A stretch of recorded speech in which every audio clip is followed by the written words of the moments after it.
All right, now I am joined by the legend himself, Big John McCarthy. Big John, what's going on, man? What's happening, brother? How you doing, man? I appreciate you being here. That's a good-looking setting, by the way, in the background. It looks like a bit of a whiskey bar, huh? I'm impressed to see all those bottles so full, I must tell you. Thank you very much. It is my whiskey bar, and I slowly drink each one as it comes. But anyone that comes out and visits me, they get to try any whiskey they want. That's awesome. All right, hey, I got to ask you, man. I know you're a fight fan just like me. Did you see Cyborg's fight with Man, I Felicia did. Spencer? I did. It was phenomenal.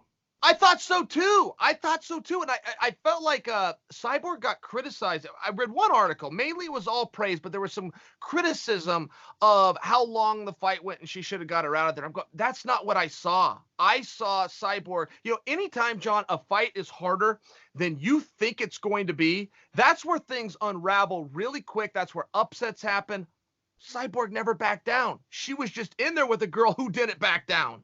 Well, and that was the best part of the fight to me was the attitude. Sometimes you're that person that gets that fight, and I've seen Felicia Spencer fight before. I watched her in Invicta. She is a good fighter, and she has got a great top game on the ground. She is heavy in pressure. She can definitely do submissions beautifully, and she came into that fight with that attitude of, not, I'm afraid of Cyborg. She was happy to be there, and she wanted to prove that she belonged. And look she fought a great fight, but she took a ton of damage. And I think by people negating what Cyborg did in that fight, they're negating how good Felicia Spencer is. And I'm telling you, in the future, that girl's going to be a champion. I fully agree with you. And see, that's what I saw too. I did not see Cyborg fight bad at all. I saw her in a fight where she was landing punches, combinations, pushing the pressure, but Felicia never gave up. John, usually in fights, and by usually broad stroke here, but generally it's just a battle to break the other one's will. It doesn't come down to the punches and kicks as much as you and I talk about it does. It really does. Who wants it more? And generally that answer is also the victor. Felicia Spencer never gave up. Not 1 second did she quit trying to win the fight. And Cyborg had to deal. I love the fight. Sometimes fights look better with time. Let me give you a fine example. Dominic Cruz fought Demetrius Johnson. That most people don't even know it happened. Over time, that is one of the most meaningful fights ever made, if you know what I'm saying. So I just feel like that's happening now. Cyborg's taking some weight because Felicia's awesome, and people didn't know that. Exactly it. And I also think, honestly, and I don't want to, look at the UFC as a promotion. They're a phenomenal promotion. There's no other way of saying it. But they know that Cyborg is at the end of her contract. And because she hasn't already re-signed, because, she's got some issues with things that have happened in the past, Dana is coming out. Look at Dana's job is to be a promoter, and he is a phenomenal promoter. But he Cyborg right now, trying to basically devalue her as far as, well, if she leaves, she's leaving me not because she's one of the greatest female fighters there's ever been, which she is. She's leaving me because she wants to take easier fights. She knows that I've got killers. She knows that she's afraid of Amanda Nunes. And look is she afraid of Amanda Nunes? Come on, let's be honest. At that level, she's not afraid of anybody. All right. She is in a position where she feels that she has not been recognized for who she is. And I think, she was mocked in the beginning. And that was because, Dana had a champion in Ronda Rousey that I don't think he wanted to fight Cyborg at the time because, he had put a lot of marketing effort, a lot of promotion into Ronda. And at that time, I said, that's not a good fight for Ronda. And so you look and you go, well, what's he doing now? Well, now he's anti-promoting because if she leaves, he's basically saying, well, I don't care because she's not that good, when we all know she is one of the best female fighters ever in this sport. Yeah, that's right. There is a strategy to when you promote and when it's time to demote. Yeah, just in case. I saw through that as well. But the point is, what does she do? I think as much as you and I have identified the strategy there, it's still very effective. I mean, sometimes playground rules come in, even at the most sophisticated of fight promotions. They just do. It seems to work. And she is in a little bit of an interesting spot because she has been very candid, and I take her at her word to believe she is going to go out and see what's out there. She's going to run this out, and she's not in a huge hurry. I think she's very sincere, but possibly there's some gamesmanship going on from her too. She's not the only one that's been in the fight business for over a decade. Absolutely. You're totally, look at, she knows that she has value. But I think, one of the things that we've seen from her as a fighter, because when she was, early in her career and she was destroying all these girls and she was fighting in Strikeforce and then fighting, she was a Strikeforce champion when she beat Gina Carano, and then she was the, Invicta champion, all of these things. The media built her up to be this machine. They built her up to be this beast, this girl that no one could stop. When in reality, that's, she is in the cage, but in real life, she's a sweetheart.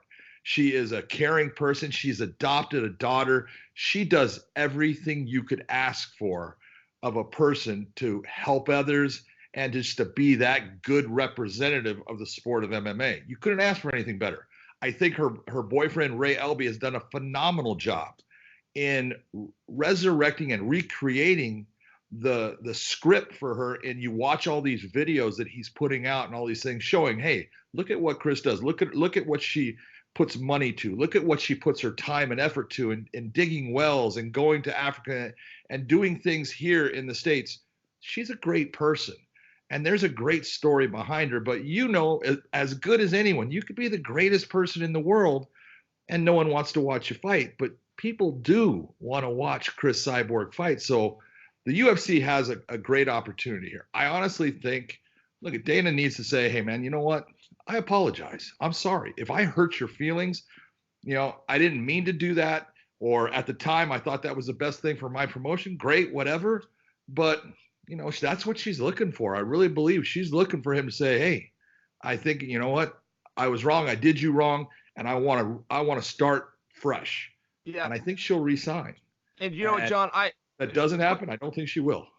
A quick personal story, though, but when I watch Cyborg, and I feel as though other people do this, because I used to do this, she almost wasn't a person. And here's what I mean. She was cold looking, and she was, she had that stoic approach, the same one like, say, a Mirko Cro Cop had. And she was a seek and destroy, and there was nobody on her level, and she had the world at her hands.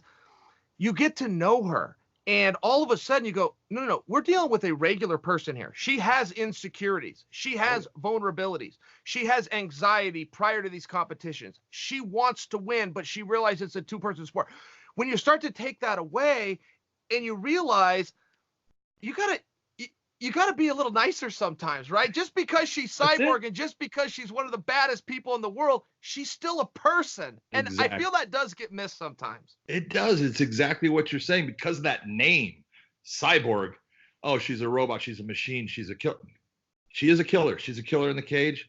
She's a sweetheart outside of it. And look she's got feelings like everyone. And sometimes, just because you're a great fighter doesn't mean you're not a sensitive person.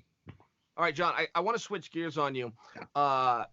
Here's something I've been talking about over here a lot, and I'm not a crusader on this. I don't even know that I would be an advocate, but I have created a dialogue, and I'm just wondering if I'm on the right track here. Here's what I'm talking about. When we talk about fighter safety or protection of fighters, this largely came up because of what had happened with Maxim, the Russian boxer who recently passed away. And when you're looking at that and you understand, look, we're in a contact sport here, and we've got commissions and regulations and hand wraps and pre-fight testing and drug testing and post-test. We do everything that we could. We weigh them in. We didn't even used to do that. We do so many wonderful things, and so many rules get revisited. It has surprised me in a boxing realm that they are still going out there and fighting 12 rounds, whereas it seems as though you could prove your point in more like 7 or 8. And I don't want to hurt the business, and I don't want to hurt the sport. But if I am just talking about from a safety standpoint, then you look over at MMA, which not only is a very long time, but it's a different time. If you're the main event or you're a title fight, you now go longer than the previous matches. I just compare that to other sports where a basketball game, whether it's for the championship or not, the Super Bowl, whether it's for the title or not, it's the same duration, and a person can acclimate. And am I on the right track there? I guess that's what I want to ask you. Am I on the right track just from a safety standpoint? If boxing all of a sudden was no longer 12 rounds and it was 8, or MMA was no longer 25 rounds, all of a sudden it's 17.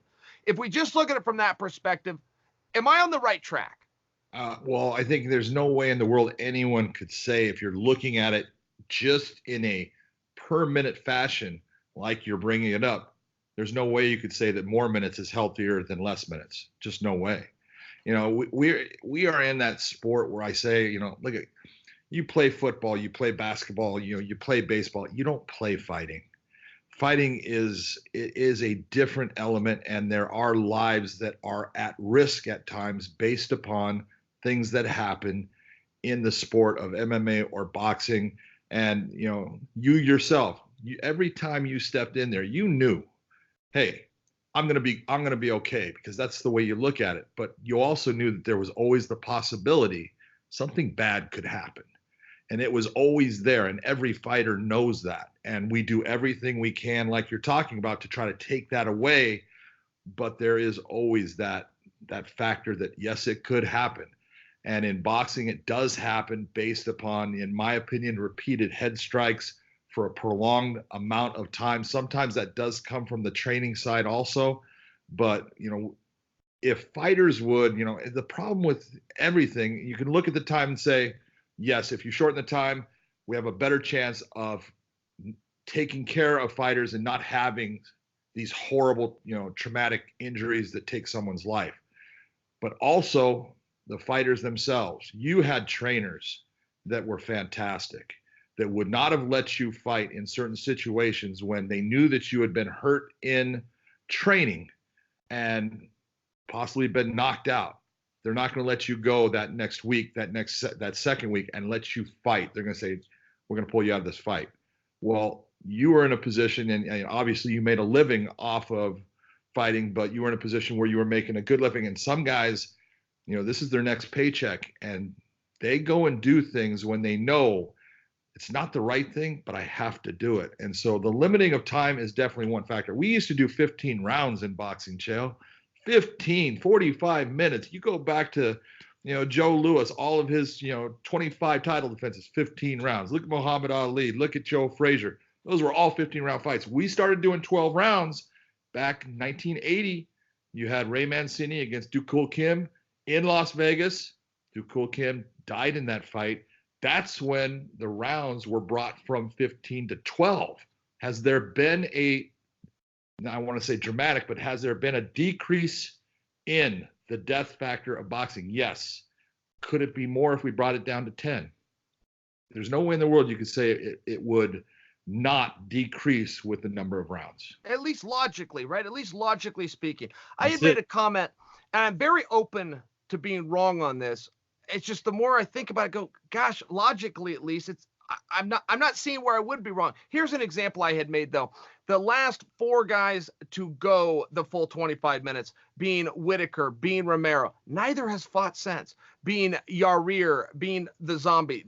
I realized it was a second short, but I mean, it really did delay them. And when I brought up the Whitaker example, Whitaker had broken his hand. Yeah, Whitaker had broken his hand. And some people had pushed back on my analysis that his return time and his health, his safety would have been better, which was my argument if it wasn't in there for 25 minutes. They pushed back by saying that, yes, he did break his hand, but he broke it in the second round. And therefore, my suggestion that the championship rounds I didn't really know how to respond. I didn't really want to. I'm going, well, what do I say? His hand's broke and now he's got to use it longer. I still just think that duration is something that possibly should be revisited. It seems as though we've looked at so many different things in this sport over and over again, from the weights to the fact that we even have rounds. I mean, I could go on and on, all the things that have changed in the sport, but we never revisited the time factor, and it seems like possibly it'd be responsible to. I agree with you. It is something, and you're gonna get a pushback from the diehards, the people that are old school. They didn't want it to change in boxing from 15 to 12, and so now you're gonna get that same pushback. But you always got to look and say, look, what are we trying to accomplish here? We're trying to have this competition, this competitive action between 2 individuals, but we don't want it to get to the point where it lasts to a length where someone's health is either considerably altered for the rest of their life or taken at that moment. You never want to be in that situation. Sure. And I'll make this a little bit more lighthearted, but to offer an example for you, when a guy says he wants to retire, usually don't argue. You got to just trust him. There was one where I looked at and go, that's not what I'm seeing. And it was recent. It was Alexander Gustafsson. I watched Gus fight and I go, okay, Gus, I have to trust you, but I'm not seeing what you're seeing. I don't see you slowing down. I don't see you getting tired. I don't see you giving up in there. I see, in my opinion, Gus, my opinion, I see you just as good as you used to be. And before we retire, don't forget, Gus, you have not been scheduled in a fight in the last 3.5 years that wasn't a main event, meaning, John, it's scheduled for 25 minutes, meaning the training, everything that goes into it, the sparring sessions, instead of running 3 miles in the morning, he's got to run 5 miles in the morning, just by example. Yep. I wish I could just say, hey, Gus, if you do want to do this, if there's still a part of you, let's do it. But let's go down to 3 rounds. Let's just, anybody in the world, anyone you want, but let's try 3 rounds. Let's train for that as your body gets a little bit older. Let's go into knowing it's going to be 15 minutes instead of 25. Just a suggestion. But as I looked at him, I thought it was a little bit unfair for him to be so hard on himself and possibly not looking back at his own career and going, wait a minute.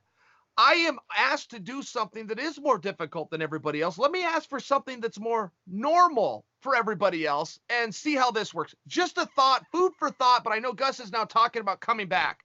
If he does that, I wish one of the pieces of the conversation he had with Dana would possibly be what I just said. Hey, Dana, anybody you want, anywhere you want. But I don't want to close the night. Let me try 3 rounds. Let me try that again like I used to do when I was a little bit younger. Just a suggestion. You know, it's a great suggestion. And when he retired, I believe I look at it the same way you do. You know, you got to look, and like anything, this can get old. It can get stale. It can be frustrating because, you know, everyone's got that same objective. I got to win. And only one of you is going to win when you're inside there.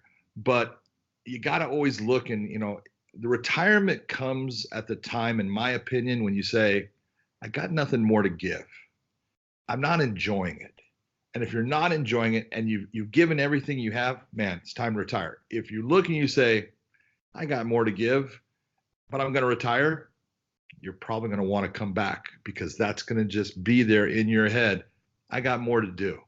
And I think that's what's going to happen with Gustafsson. And if he comes back, great. You know, look, he's a phenomenal fighter. You know, when you're the top of the food chain, which he has been at for a long time, you're not going to always get those wins. It's tough, man. You're facing everybody in there. They're killers. Yep. And it just takes one to change a fight. You could be winning that whole fight. It takes one shot. It can alter the fight, you know, completely. So if he comes back, I think that's a good thing. There are guys I think that should retire, that want to keep fighting.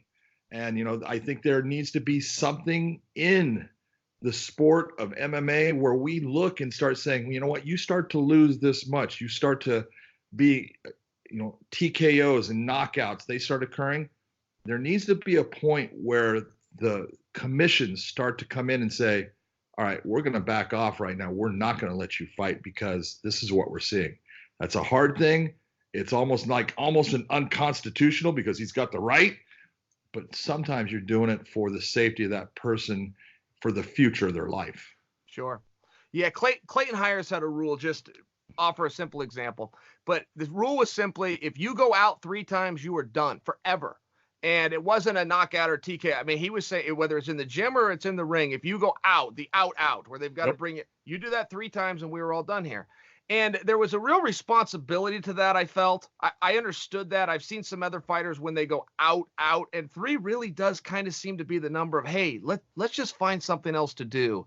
And I don't know that needs to be a rule or a principle. I was just sharing with you that I personally appreciated the fact that there was a set standard. The standard was for everybody, male, female, child, or adult. If you're going to train with him, here's how it's going to be.